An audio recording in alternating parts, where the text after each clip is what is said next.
Welcome to All Horse Racing All the Time. I'm Alan, your host.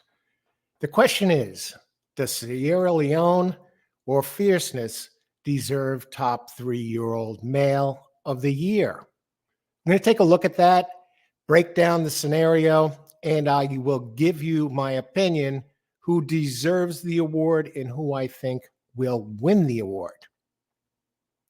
Okay, going into the Breeders' Cup Classic, Fierceness was the leading contender for top 3-year-old male, and by quite a large margin. And also was a potential horse of the year if he won the Breeders' Cup Classic. That would have been a tough vote because, of course, you have Torpedo Anna with all the G1 victories and winning the distaff. I think it would have been a nail biter between those two for horse of the year. As fate would have it, Fierceness finished second to Sierra Leone.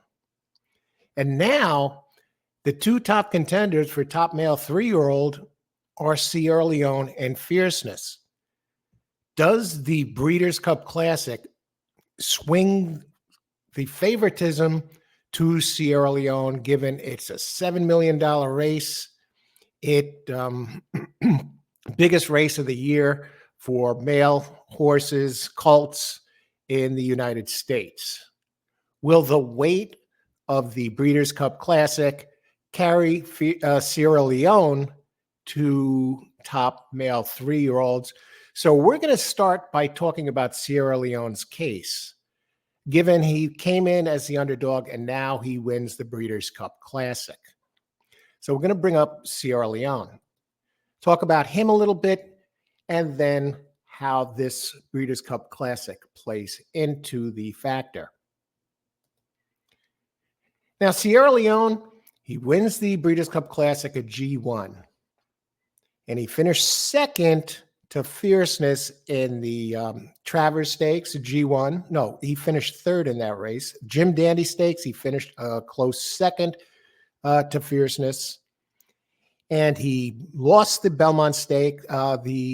Finished third in the Belmont Stakes. Kentucky Derby at G1, finished second by a nose. Won the Bluegrass Stakes at G1. And so to his credit, Sierra Leone has won two G1s this year. One being the Classic, the other being the Bluegrass Stakes. He finished second in a G1, the Kentucky Derby, and he won the G2 Remsen Stakes. So very consistent horse. Sierra Leone has never missed the board. So nice. He did win the Breeders' Cup Classic, and now he is the leading money earner for 3-year-olds with $5.9 million. Okay, Breeders' Cup Classic. Does that suddenly make him the favorite over Fierceness? On the surface, I believe it's a tough call. Now, he went off his favorite in the 3 prior races, the Belmont Stakes, the Jim Dandy, and the Travers, and he let his fans down. He did not win those races, and 2 of those races were won by Fierceness. Now he turned the tables on Fierceness in the Breeders' Cup Classic. Is that enough? He's a compiler. Puts up, never has missed the board. Is that enough? Is the Breeders' Cup Classic, where he turns around and finally comes through, is that enough to propel Sierra Leone past Fierceness for top 3-year-old male? Okay, now let's talk about Fierceness. Came in as the top choice. Fierceness had the G1 Travers win, a big win, the Florida Derby, a G1 Florida Derby blowout victory, tremendous, wins that, comes in second to the Jim Dandy. Wow, that's a strong G2. It's almost on the borderline of a G2 and a half, not far from a G1 race when you consider the contenders, the Jim Dandy. He wins that race, defeats Sierra Leone in the Travers, wins the Florida Derby. Okay. So he has a couple of G1s, G2 victory in prestigious races. Now, is this enough? Now, Fierceness puts up the big speed figures. On the surface, he looks like the better horse. On his A game, he's faster than Sierra Leone, superior, has beaten him a couple of times. But what about this Breeders' Cup? How does this play in? Now, he's earned only about half the amount in career earnings as Sierra Leone, thanks to the huge purse in the Breeders' Cup Classic. Now, where he finished second, was leading most of the way. How much weight does the Breeders' Cup Classic carry here? So let's talk a little bit about the Breeders' Cup Classic and how this plays into the awards, the Eclipse Awards for top 3-year-old male. This was a very unusual Breeders' Cup Classic in that the fastest fractions ever were run to start the race. Now, Derma Sotogaki set wicked fractions, 22-4 opening quarter. Opening by the second call, 22-5. So you're talking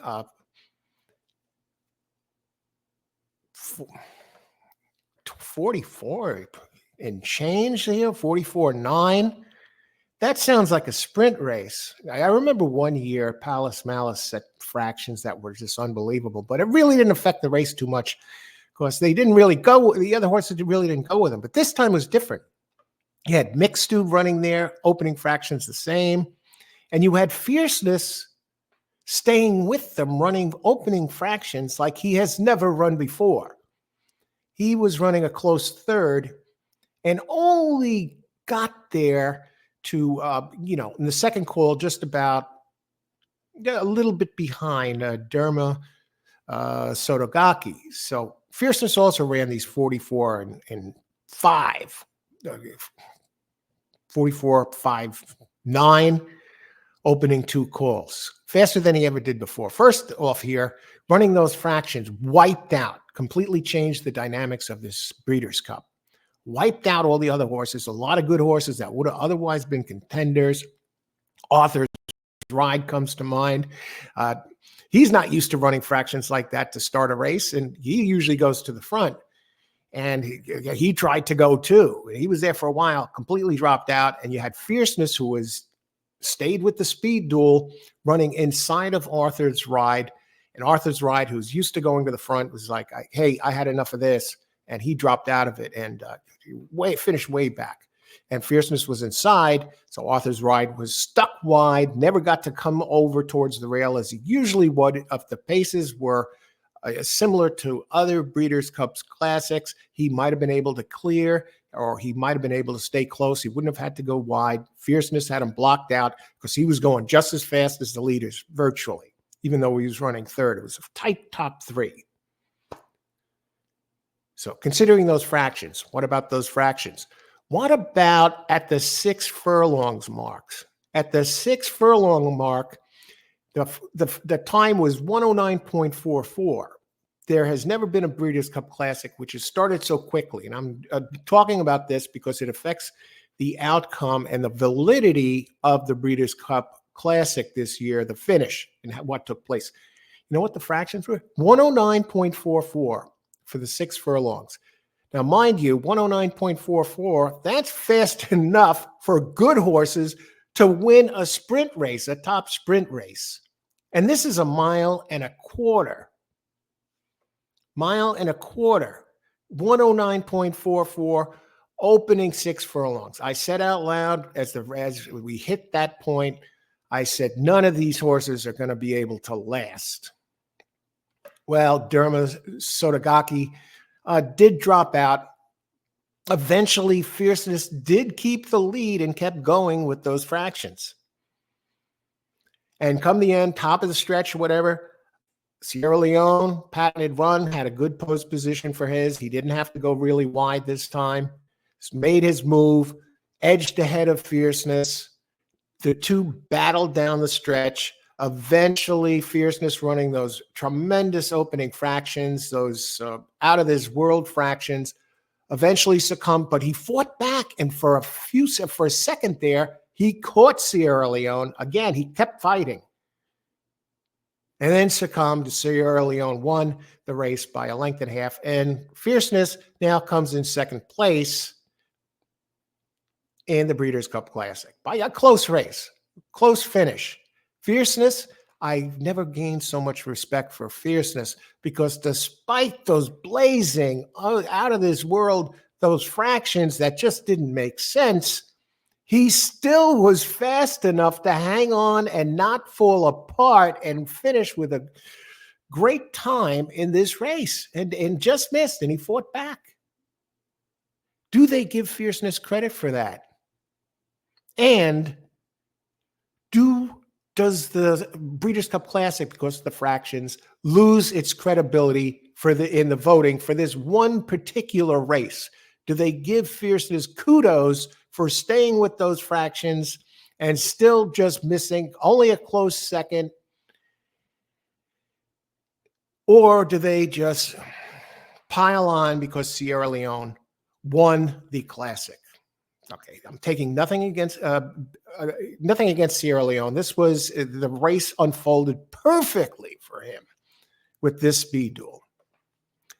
What about Johnny V on Fierceness? I just want to mention this quick. Did he make a mistake by going that quick so early to stay with the contenders? Can't he glance over at a board or have an idea that the horse is going too fast? He's out of his normal comfort level. Never ran this fast early before. Couldn't he have held him back?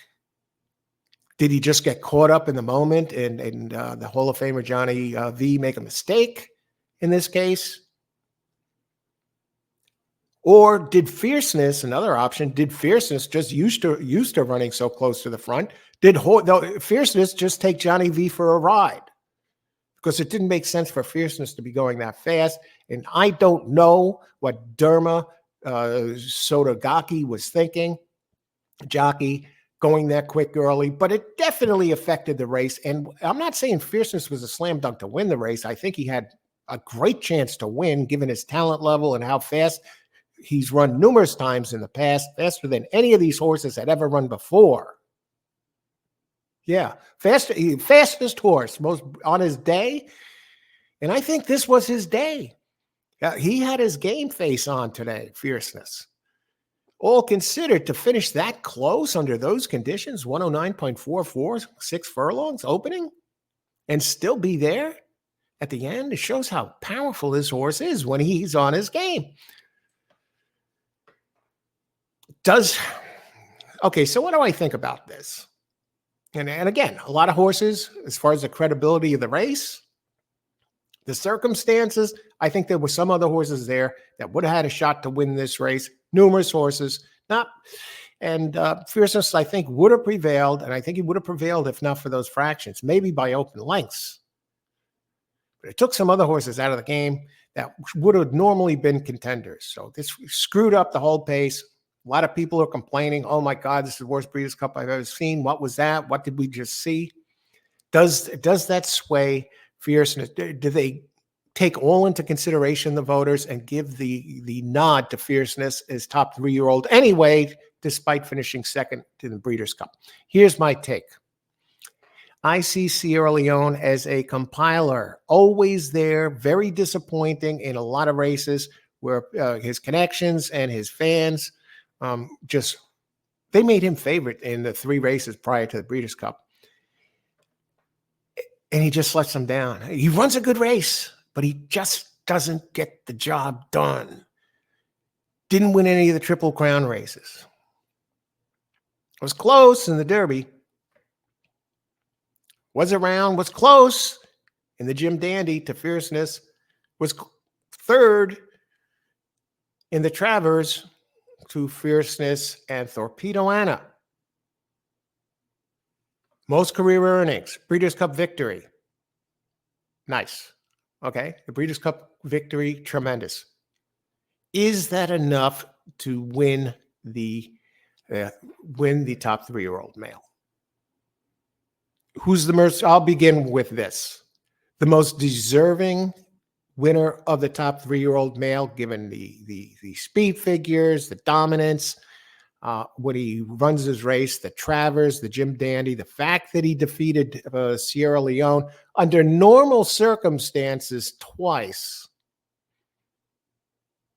and to come in second in the Breeders' Cup, given the wicked fractions and that he went, whether it was the horse that did it, the mistake going too quick, or Johnny V, it was still a valiant effort that wins the Breeders' Cup most of the time. Most of the time, maybe by open lines. I believe Fierceness is the most deserving. He was the best 3-year-old we've seen on the track this year. Sierra Leone, again, he has the money, the compiler, disappointing at times, and he wins one race where the conditions were fluke. That doesn't make him better than Fierceness, not by a long, not even close. So I think the most deserving 3-year-old male, top 3-year-old male, is Fierceness. Now, who do I think will win this award?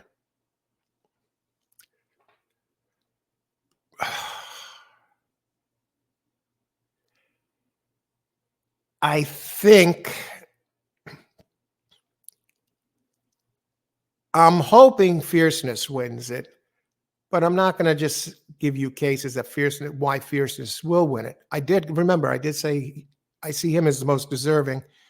I see Sierra Leone, with all the money he's earned, the fact that he's never missed the board, that he just missed in the Derby, that he did was on the board in the Belmont Stakes and the Jim Dandy and just missed in the Travers, and then wins the Breeders' Cup Classic. Career earnings. I think it's going to be Sierra Leone for top 3-year-old. Not the most deserving. He's a compiler, puts up, he's always around, never missed the board. But I think they're going to give him the nod for top 3-year-old of the year. I think it's going to be close. I think we're going to have a close vote. But we'll have to see what happens. And I'm hoping it's Fierceness. I think they take everything into consideration here. You always like to give a top award to the best performer. We'll see. Thanks for watching, everybody. And remember, may the horse always be with you.